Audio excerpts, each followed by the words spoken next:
When you need mealtime inspiration, it's worth shopping Baker's, where you'll find over 30,000 mouth-watering choices that excite your inner foodie. And no matter what tasty choice you make, you'll enjoy our everyday low prices, plus extra ways to save, like digital coupons worth over $600 each week. You can also save up to $1 off per gallon at the pump with fuel points. More savings and more inspiring flavors make shopping Baker's worth it every time.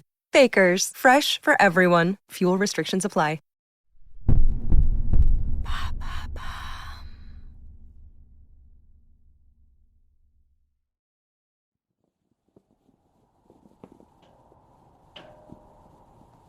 Le soleil se lève dans un silence de neige que seul trouble un drapeau blanc couvert de fleurs de lys qui se déploie par intermittence au-dessus du porche. Il n'est pas encore 6 heures, tout semble indiquer que le pensionnat dort encore. D'un geste qui se veut inaudible, très lent, le garçon fait signe à 3 de ses camarades de contourner le bâtiment. Ils disparaissent derrière le parapet qui fait l'angle. En nette infériorité numérique, le groupe doit faire preuve d'une extrême vigilance pour ne pas subir une défaite cuisante. Le jeune homme regarde l'horloge et comme il reste moins d'1 minute, il se relève très légèrement, juste ce qu'il faut pour être prêt à bondir. Les cloches de 6 heures couvriront le bruissement des 9 pas qu'il doit effectuer jusqu'à l'ancien mur. Cette position idéale à l'écart et surélevée va lui offrir une vue d'ensemble sur toute la cour de l'école. Il retient son souffle, tout son corps se tend.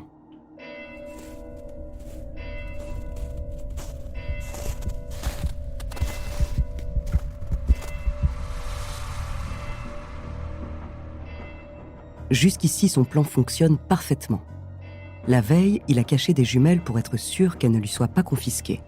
Elles sont encore là dans un creux. Il repère 6 de ses adversaires cachés sous une charrette dans le préau. Il se met à tousser, comme prévu. Et comme prévu, il est immédiatement repéré. Trop sûrs de leur force, ses ennemis rient de la victoire écrasante qui les attend. Ils se relèvent en ramassant de la neige épaisse qu'ils compactent dans leurs mains nues et s'avancent totalement à découvert. Aucun ne remarque les 3 garçons qui, ayant contourné la bâtisse, rampent rapidement vers eux et s'apprêtent à les prendre à revers.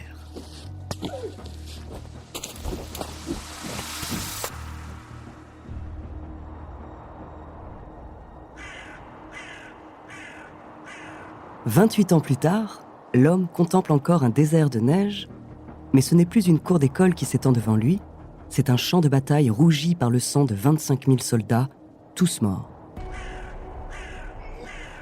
Ceux qui n'ont pas perdu la vie sont défigurés, quand d'autres doivent se faire amputer d'une jambe ou d'un bras. Et l'anesthésie ne sera inventée que 34 ans plus tard. Nous sommes en Russie en 1812, et cette armée qui jadis comptait 600 000 soldats vient d'être décimée en l'espace de 5 mois. L'homme sent glisser le pouvoir qu'il a mis sa vie à conquérir. Pour la première fois depuis 3 décennies, la force de lutter lui manque, sa déchéance est proche. Cet homme qui fut un jour l'empereur victorieux d'une école enneigée, avant de devenir celui d'un continent, s'appelle Napoléon Bonaparte.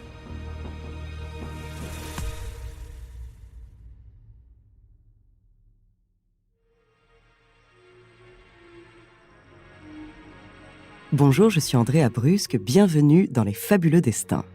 Cet épisode est le premier que nous consacrons à Napoléon Bonaparte. Conquérant respecté et craint du monde entier, il est l'une des figures les plus controversées de l'histoire de France. Aujourd'hui, je vous parlerai de sa jeunesse, avant de connaître à Paris une ascension irrésistible et fulgurante au sein de l'armée.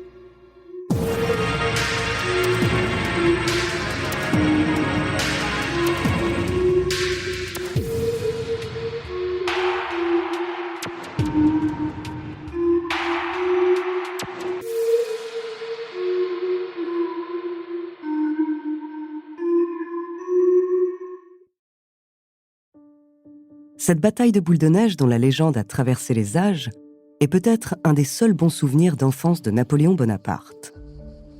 Né en 1769 dans une famille pauvre d'Ajaccio, en Corse, rien ne le destine d'abord au commandement ni aux sphères élevées du pouvoir. Mais quand son père, notable aux revenus modestes, parvient à se faire élire député en 1777, tout change. Même s'il n'est qu'honorifique, ce titre lui permet de côtoyer des cercles de plus en plus puissants. Il rejoint une délégation reçue par le roi Louis XVI en personne, puis se rapproche du gouverneur de Corse, obtenant enfin du ministère de la Guerre une bourse qui permet à son fils d'étudier en France. C'est ainsi que le 14 décembre 1778, le petit Napoléon, 9 ans, embarque au port d'Ajaccio, direction Marseille. C'est le grand départ pour le continent. Son intégration semble difficile. Quand il commence sa scolarité au collège de Brienne, un pensionnat prisé par les nobles, Napoléon ne parle encore qu'un français très limité et son accent lui cause des moqueries. Lui qui avait déjà la réputation d'un élève bagarreur sur son île natale, doit prouver tous les jours sa valeur. Élève moyen, il se fait tout de même remarquer par sa précocité en mathématiques. Mais le jeune Napoléon est tenace. Il est reçu à l'École militaire supérieure de Paris en 1784. Âgé de 15 ans, il n'est encore jamais monté jusqu'à la capitale. Lorsqu'il arpente les rues de Paris pour la première fois, il n'en croit pas ses yeux. De nombreux jardins offrent aux familles le loisir de se promener et les places publiques accueillent des marchés florissants. On y trouve de la soie précieuse d'Asie, des fruits exotiques, bananes, mangues, ananas importés des colonies et de nombreuses plantes aux vertus médicinales. Mais ce qui impressionne le plus le jeune homme, c'est la puissance qui se dégage des édifices de la capitale. L'architecture des églises et l'autorité des palais monumentaux font naître en lui le désir d'embrasser ce monde, d'en faire partie, et peut-être même, qui sait, d'un jour, le gouverner.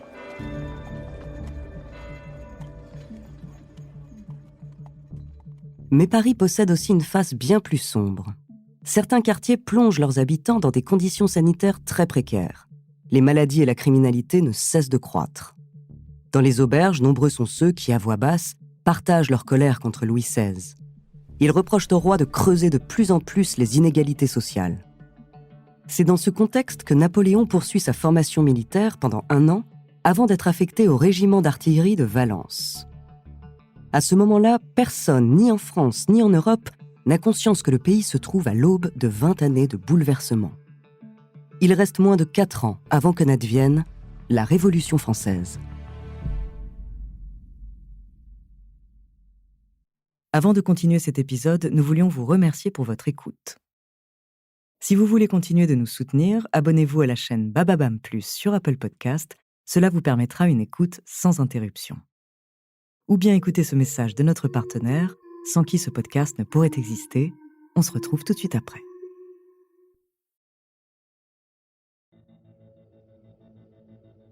En 1885, Charles, son père, meurt d'un cancer de l'estomac. Cette perte impose à Napoléon, qui a seulement 16 ans, un sens aigu des responsabilités. Mais surtout, cela renforce encore plus ses ambitions. Il est déterminé à gravir les échelons pour subvenir aux besoins des siens. C'est lorsqu'éclatent les émeutes de la fin du 19 juillet 1789, dans la ville d'Auxonne, qu'il vit son baptême du feu. Jeune lieutenant, c'est à Napoléon que le maréchal du Teil confie la répression de la foule. Et cela ne se fait jamais sans violence. Cette expérience lui donne 2 leçons capitales qui le guideront longtemps. Premièrement, le pays doit être réformé pour apaiser la colère du peuple. Deuxièmement, et il en est convaincu, il faut imposer les réformes par la force. À dater de ce jour, pour Napoléon Bonaparte, la fin justifiera toujours les moyens. Le séisme social et politique dans lequel plonge la France en 1789 est sans précédent. La plupart n'y voient que danger et incertitude, mais Napoléon y trouve sa voie. Il voit dans ce chaos des opportunités à saisir, un champ de bataille dont l'issue n'obéit qu'à une seule règle, gagner à tout prix. Cet état d'esprit lui permet d'avancer droit dans la tempête. Ainsi, il est promu capitaine en 1792, l'année même où Louis XVI est arrêté par les groupes révolutionnaires. C'est alors la Convention nationale, une assemblée élue après la suspension du roi, qui assume le pouvoir exécutif et la direction de l'armée. En 1 an, elle juge et condamne le roi. Il est guillotiné, c'est la sidération. Mais les monarchies européennes s'unissent, formant une coalition contre la nouvelle République française. L'Autriche, l'Espagne, la Grande-Bretagne, le Portugal et bien d'autres pays rassemblent leurs troupes et les tensions sont considérables. C'est l'occasion pour Bonaparte de briller face aux Anglais lors du siège de Toulon en 1793, ce qui lui vaut d'être promu général.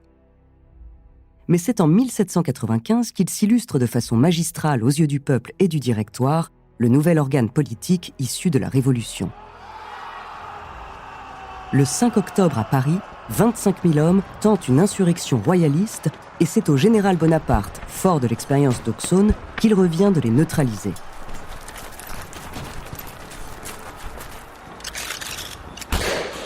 Artilleur de formation, Napoléon place ses canons de manière à causer des dégâts matériels pour intimider les manifestants, tandis que les obusiers visent les zones où, acculés, ces derniers doivent se disperser.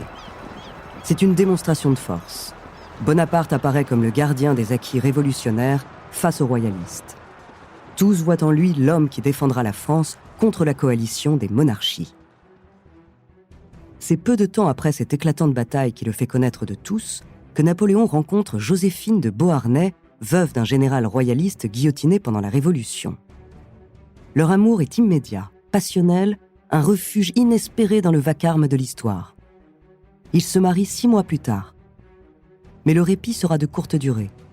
La coalition des monarchies européennes attaque par la frontière italienne. Napoléon prend alors la tête de l'armée. Pour lui, la paix attendra. Cette guerre restera dans les mémoires. Les Français marchent au-delà des Alpes en enchaînant les victoires flamboyantes.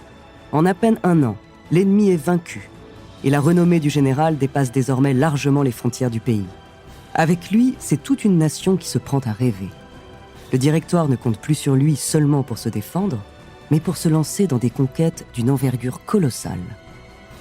Napoléon se voit alors confier le projet fou d'envahir toujours plus.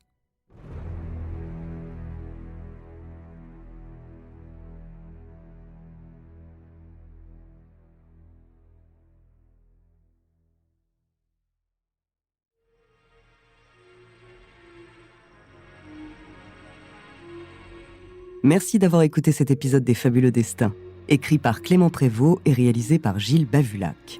Dans le prochain épisode, je vous parlerai du périple fou du général et de ses 35 000 hommes en Égypte et en Syrie pour mieux revenir en France.